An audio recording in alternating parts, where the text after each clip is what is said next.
Minister.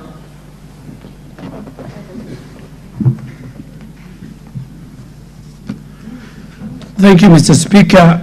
And Mr. Speaker, I am appearing before the House in accordance with the Standing Order 42, Section A to G. And Mr. Speaker, thank you very much. I'm coming back home.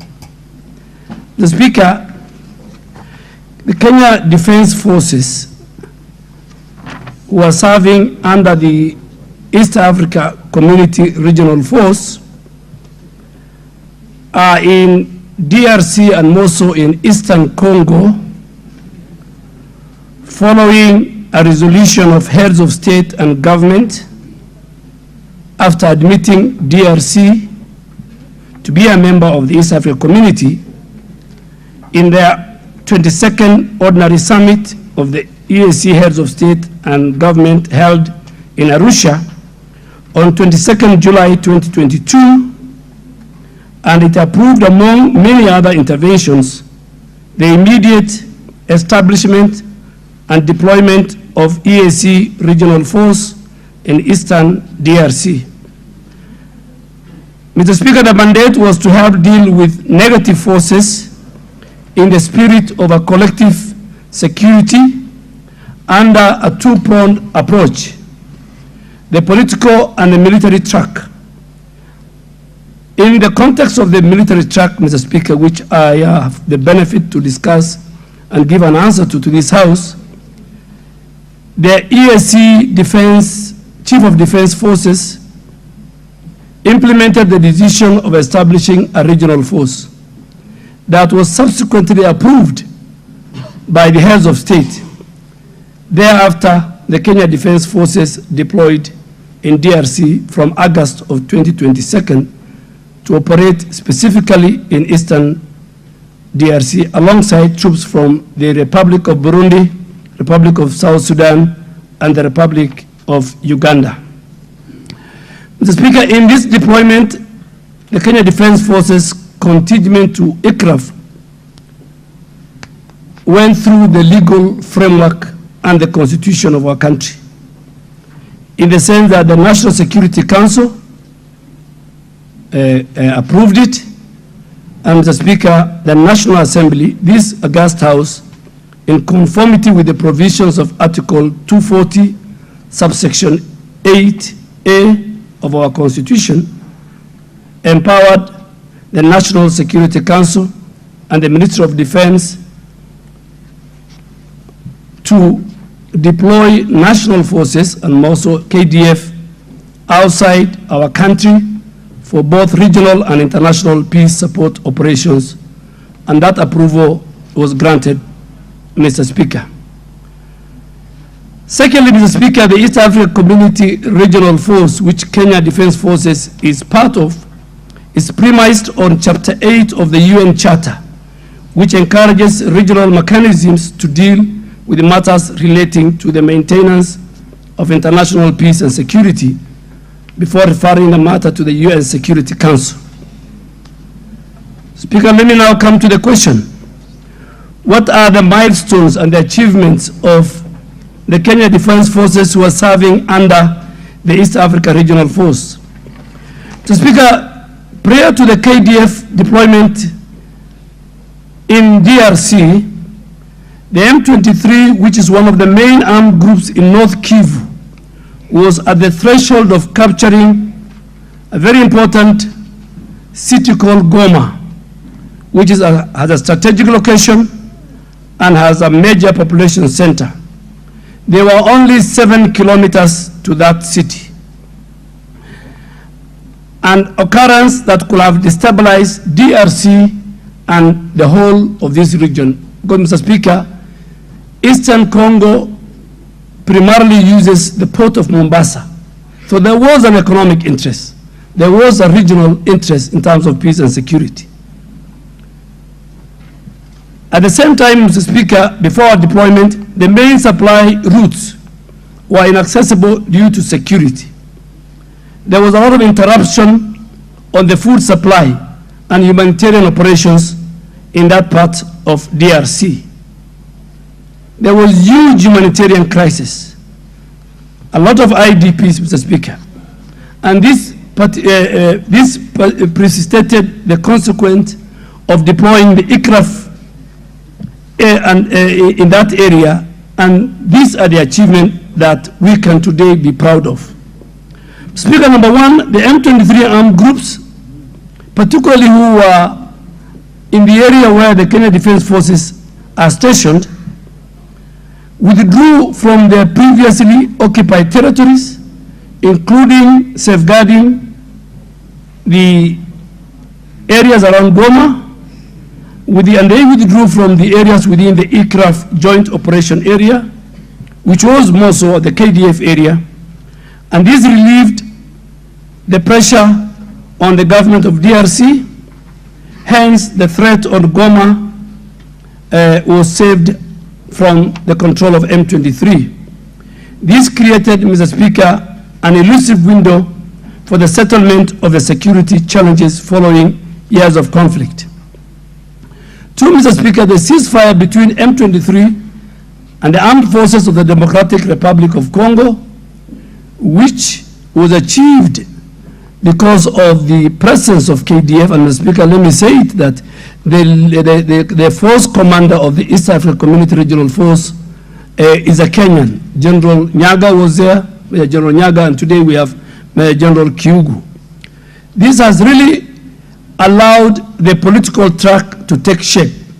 It facilitated the commencement of the political track, which is spearheaded by the former President of the Republic of Kenya, Honorable Uhuru Kenyatta, as a facilitator.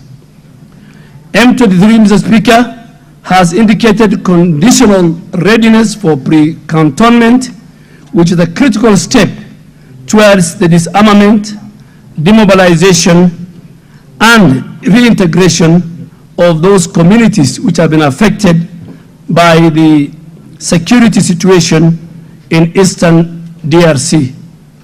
Three, Mr. Speaker, through the East Africa Regional Force, which Kenya is part of it, the Bunagabo,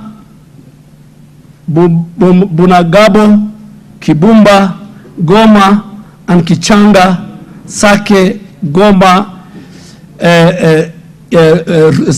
main supply routes are now active, hence the enabling movement of commerce, service, and people, and more importantly, facilitating the access of humanitarian supplies.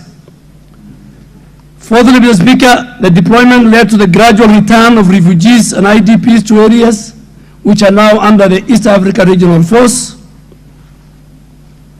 control, resulting to the reduction in crime and violence against non-combatants, this being a critical mandate of the protection of civilians.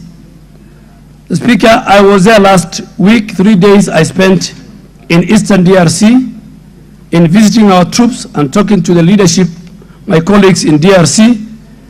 You will see there's a sense of stability and a protection of civilians from armed conflict. Mr. Speaker, the East African Regional Force has also continued to support the program, which was part of what the head of state agreed, for setting up the disarmament areas, for establishing the infrastructure for demobilization of all the armed groups, and for establishing community rehabilitation and stabilization programs. Key leader engagements within the joint operation area. So, Speaker, this is in support of the peaceful coexistence among communities while progressively facilitating the restoration of good governance and the reestablishment of social amenities such as schools and health sectors in those areas before the deployment of Kenyan Defense Forces serving under ICRAF. Speaker, ICRAF jointly with the MONUSCO, and MONUSCO is the United Nations mission in Congo, and the representative of the government of DRC have identified suitable, important pre-cantonment sites at Bunagabo, which has enabled the government of DRC to initiate the demobilization, the disarmament, and the community rehabilitation and stabilization. Finally, Mr. Speaker, the last achievement is the initial deployment of the Kenyan contingent as the first boots on the ground in the joint operation area, has secured and has set conditions for deployment of other contingents in the multi-sectoral theater or sector of North Kivu, meaning Kenya has demonstrated much needed leadership in a crisis situation. And what I mean is, it was KDF that first went to that theater for the first 4 months. It's after the success, the achievements, that our colleagues from Burundi, South Sudan, and Uganda are now part of the wider multinational force in that area. Speaker, the second part of the question was, what is our exit strategy for KDF troops who are serving under the aircraft from DRC? Speaker, the East African Regional Force was first deployed for an initial mandate of 6 months that lapsed on 30th March 2023. And thereafter,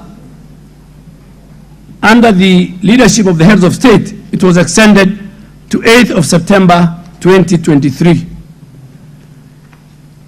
In effort to chart the way forward, Mr. Speaker, a technical evaluation team comprising of experts from all our member states, the East African member states, was constituted in the last heads of state and government summit in Bujumbura, and their main role was to assess the aircraft mandate, assess its achievement, and assess its way forward within the mandate implementation, and render a report to the EAC Sectoral Council of Defense Ministers, which, Mr. Speaker, will take place between the 21st and 23rd of this month in Nairobi.